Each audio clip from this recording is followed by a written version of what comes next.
تھا نا. وہ تو کہیں نہیں ملتا کہ وہ کسی روحانی علاج میں گئے, کسی نے کچھ کیا ہوا ہے, یار میں صحت مند بھی, میری زوجہ بھی صحت مند, اولاد ہی نہیں ہو رہی, مسئلہ کیا ہے. نہیں نہیں نہیں, دعائیں مانگتے رہے. اور پھر قرآن کیا کہہ رہا ہے, ذکر رحمت ربی کا عبدہ زکریا. دعا کا خدا کی قسم اتنا مزہ ہے دعا مانگنے میں, اتنا مزہ ہے. مسئلہ حل ہو ٹھیک تو بھی, نہیں ہو تو بھی, یار اللہ کے دفتر میں فائل جمع کرا دی ہے. ان لوگوں نے دعاؤں سے ہٹا دیا ہے لوگوں کو,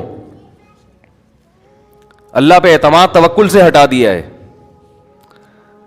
زکریا علیہ السلام ساری زندگی مایوس نہیں ہو رہے, بڑھاپے میں اللہ سے دعا مانگ رہے ہیں. قرآن کیا کہہ رہے ہیں, ذکر رحمت ربی کا عبدہ زکریا. تیرے رب کی وہ رحمت کا ہم تذکرہ کرتے ہیں جو اس کے بندے زکریا پر ہوئی.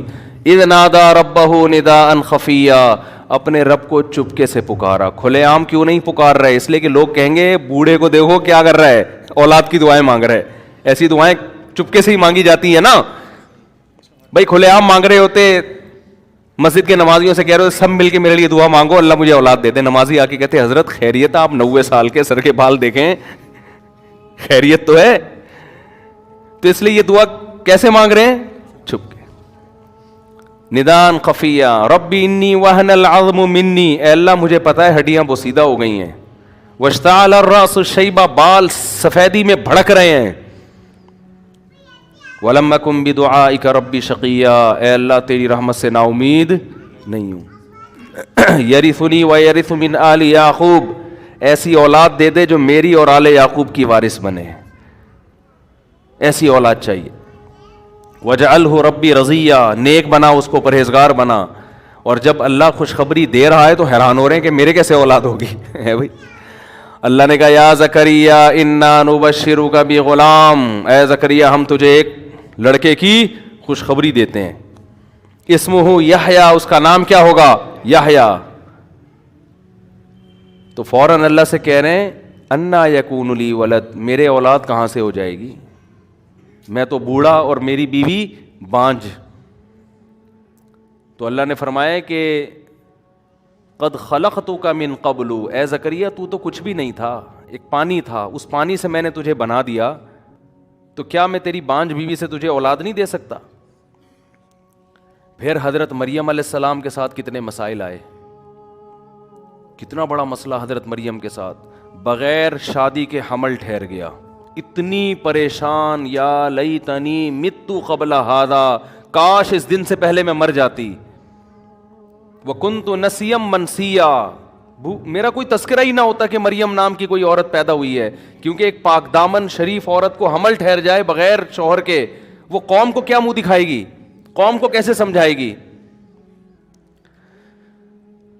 لیکن یہ کہیں بھی نہیں کہ چلو اب کسی بابے ہیں وہاں روحانی ہیں ان سے رابطہ کرتے ہیں, شاید کچھ پڑھنے کو بتا دیں. وہ دعائیں مانگ رہی ہیں اللہ سے.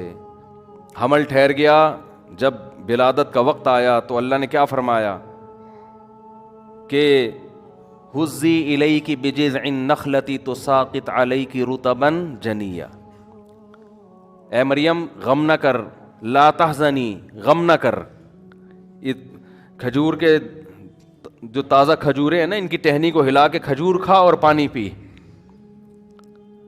اور جب کوئی تجھ سے پوچھے کہ یہ بیٹا کہاں سے آیا تو اشارے سے کہہ دینا انی نذرت للرحمن صوما فلن اکلم اليوم انسیا, کہ میں نے منت مانی ہوئی ہے آج روزے کی. پہلے زمانے میں خاموشی کا روزہ بھی ہوتا تھا, چپ کا روزہ.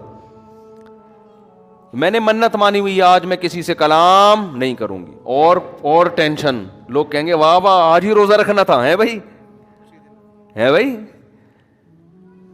روزہ بھی آج ہی رکھنا تھا.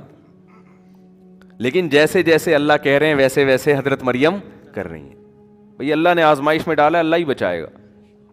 کہیں نہیں کہ چلو یار کچھ تعویذ کر لو, کچھ دھاگا باندھ لو, وہاں چلتے ہیں ان سے دم کرواتے ہیں, کچھ شاید کچھ مسئلہ حل ہو جائے. بھئی اللہ کی طرف سے آزمائش ہے, نکالے گا کون, اللہ. جیسے جیسے اللہ کہہ رہے ہیں فَأَتَتْ بِهِ قَوْمَهَا تَحْمِلُهُ, قرآن کہہ رہے ہیں اس بچے کو گود میں اٹھا کر اپنی قوم کے پاس آئیں. قوم نے کیسے تانے دیے. اللہ دیکھو, اللہ شروع میں ہی بتا دیتا قوم کو, کوئی فرشتہ آتا اور مریم علیہ السلام کی قوم کو کہتا دیکھو ان کے حمل ٹھہرنے والا ہے, ان پہ شک نہ کرنا. یہ حمل کس کی طرف سے ہے؟ اللہ کی طرف سے, اور میں فرشتہ ہوں. اور وہ بچہ پیدا ہوتے ہی خود گواہی دے گا تو یہ اور بڑا معجزہ ہو جائے گا, اس سے تمہیں یقین آ جائے گا. اس کا نقصان کیا ہوتا کہ حضرت مریم کو ٹینشن ہی نہ ہوتی. اللہ نیک بندوں کو کچھ ٹینشن میں ڈال رہا ہے بھائی, کہ پریشانی میں ڈالوں گا پھر برات کا اعلان کروں گا, ایسے نہیں ہوگا. اور ہم چاہتے ہیں کہ کسی قسم کی ٹینشن ہو ہی نہیں, ایسے ہنسی خوشی مزے کی زندگی, 4 شادیاں, اتنے بچے, ہر ایک کی بیوی کا الگ الگ گھر, چاروں خوبصورت. اور جب دوسری شادی کا میرے سسر کو پتہ چلے تو گلے لگائیں, میرا بیٹا, میرا داماد کتنا اچھا ہے, ماشاء اللہ ماشاء اللہ, میرے داماد نے بڑا اچھا سنت زندہ کر لی میرے داماد نے. اور پہلی بیوی مسکرا کے ملے, آپ ہیں نر کے بچے ماشاء اللہ, اور آپ نے ماشاء اللہ ایک سنت کو زندہ کی. بڑی خوشی ہوئی آپ سے مل کے مجھے, اور میرا بڑا اچھا فیصلہ تھا کہ میں نے آپ سے شادی کی.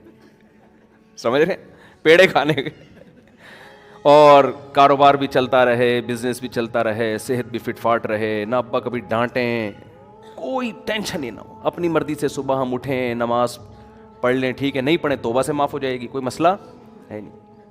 توبہ سے نماز معاف ہو جاتی ہے, علماء سے سارے گناہ توبہ سے معاف ہوتے ہیں, نماز بھی توبہ سے معاف ہو جاتی ہے. تو کیا ہو گیا, پڑھ لی ٹھیک ہے, نہیں پڑھے تو توبہ توبہ استغفر اللہ, معاف ہو جاتی ہے نا. داڑھی رکھنی ہے ٹھیک ہے, نہیں رکھی تو بھی ٹھیک ہے, اور اللہ بھلا کرے. بینک میں آپ سودی جاب ہے, حرام آمدن ہے, 5 لاکھ روپے آپ کو مل رہے ہیں, تو اگر بالکل اس کا آلٹرنیٹ کسی اسلامک بینک میں 5 لاکھ مل جائے اسی پروٹوکول کے ساتھ تو چھوڑ دیں گے. نہیں تو اگر 4,99,999 مل رہے ہیں تو مجبوری میں بھائی حرام بھی انسان کما سکتا ہے.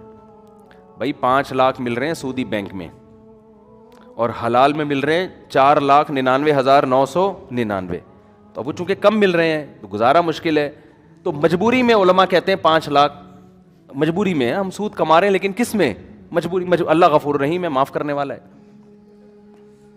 سمجھ میں نہیں آ رہی بات. اللہ تو کہتا ہے حرام کھانے کی اس وقت اجازت ہے کہ جب آپ کو یقین ہو کہ اب میں نے یہ نوالا نہیں کھایا تو مر جاؤں گا میں. آئی بات سمجھ میں؟